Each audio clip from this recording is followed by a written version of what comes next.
My name is Henry Lim. I'm a dermatologist in Detroit, Michigan at Henry Ford Health. I'm the former chair of dermatology at Henry Ford, as well as former president of the American Academy of Dermatology. I'm currently the president of the International League of Dermatological Societies, which is essentially the United Nations of Dermatology that has membership of over 200 societies from around the world, representing over 100 countries.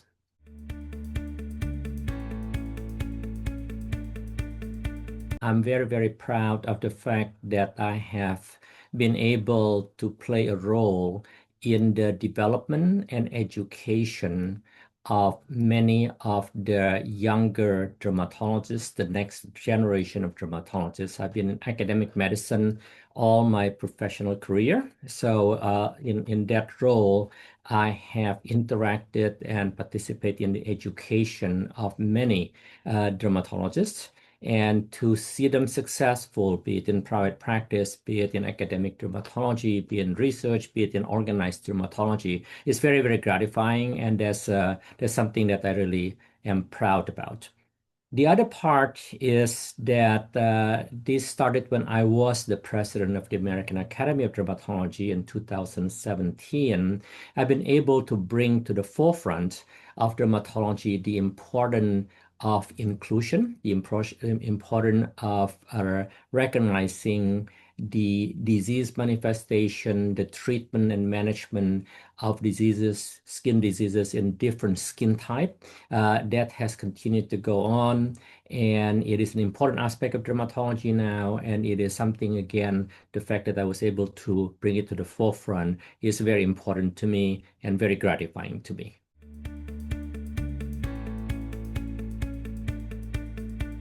In the very beginning, when I was a first-year resident, and during the residency, a great mentor was the chairman of dermatology at NYU. I was trained there. The chairman of dermatology at NYU, Rudolph Baer, B-A-E-R, who admitted to the program and who mentored me as to which direction I need to go.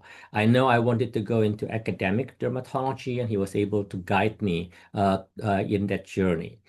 The next mentor, once I know where to go in terms of academic dermatology, was my laboratory mentor. I was a physician scientist in the beginning, and Irma Gili, who was a professor of dermatology at NYU, was a great mentor in helping me to develop my skill and my thinking as an physician scientist.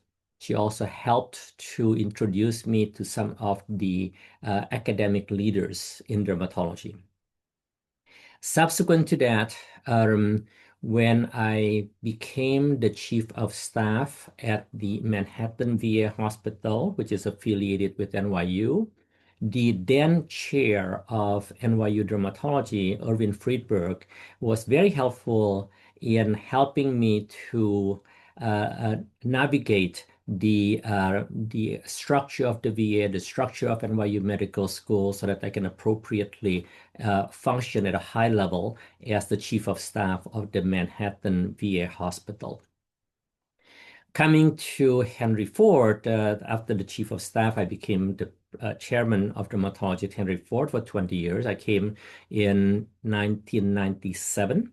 The two former chairs, my immediate predecessors, Everett Krall, and his predecessor, Clarence Livingood, both of them are giants in dermatology, and both of them has been very helpful to get me settled in the Henry Ford system, to get to know the system and the leaders in dermatology, as well in the rest of the Henry Ford Health system. So those are the mentors at different stages of my career.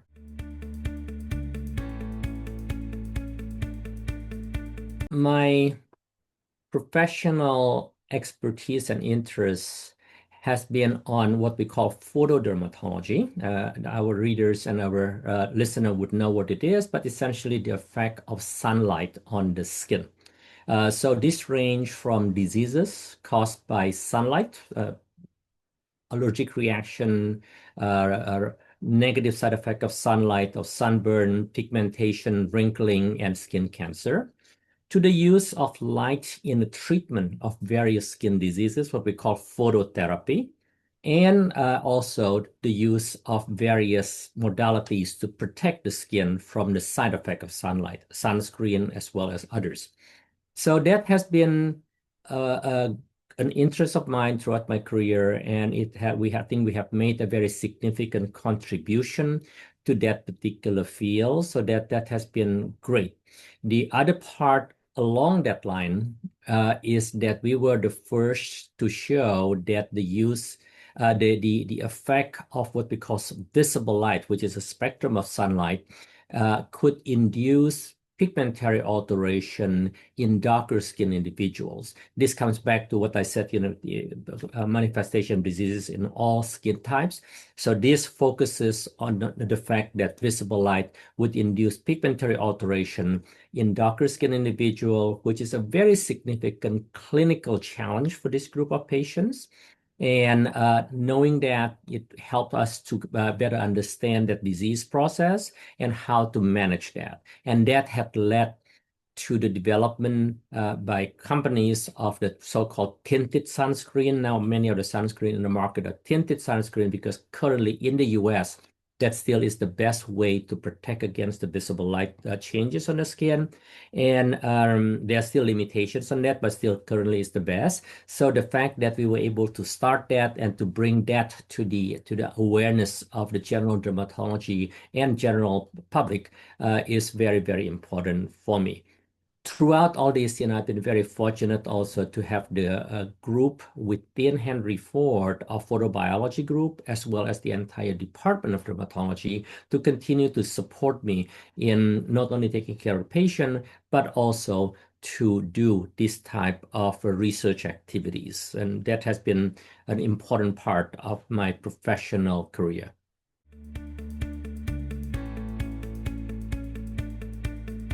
I think the field, as well as our partners in industry and in the government, for that matter, has improved quite a bit compared to many years ago in recognizing this particular need, this particular gap in our knowledge. There are now more research, and because of that, more understanding of the disease process in all different skin types.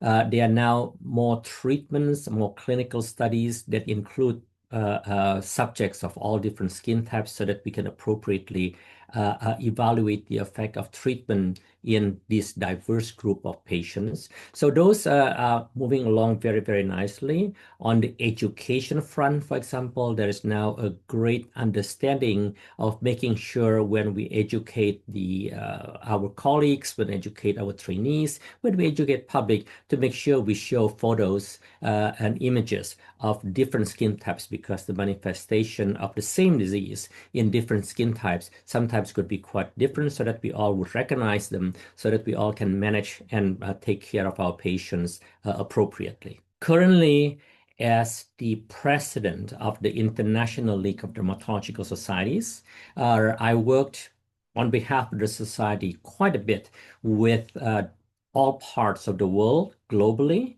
And it is very gratifying because we could see that one, we help patients who really need dermatology care from many parts of the world.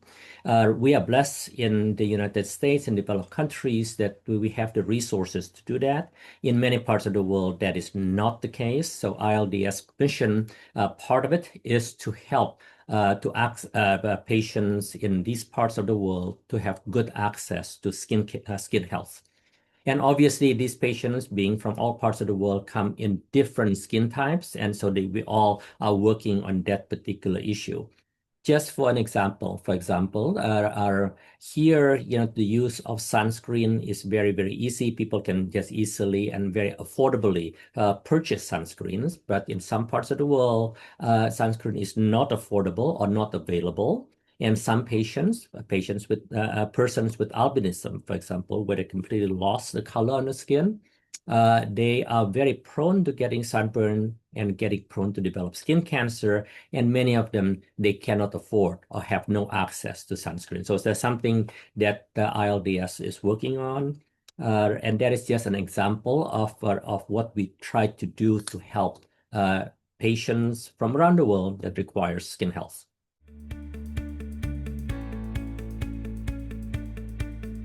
Dermatology is a great specialty.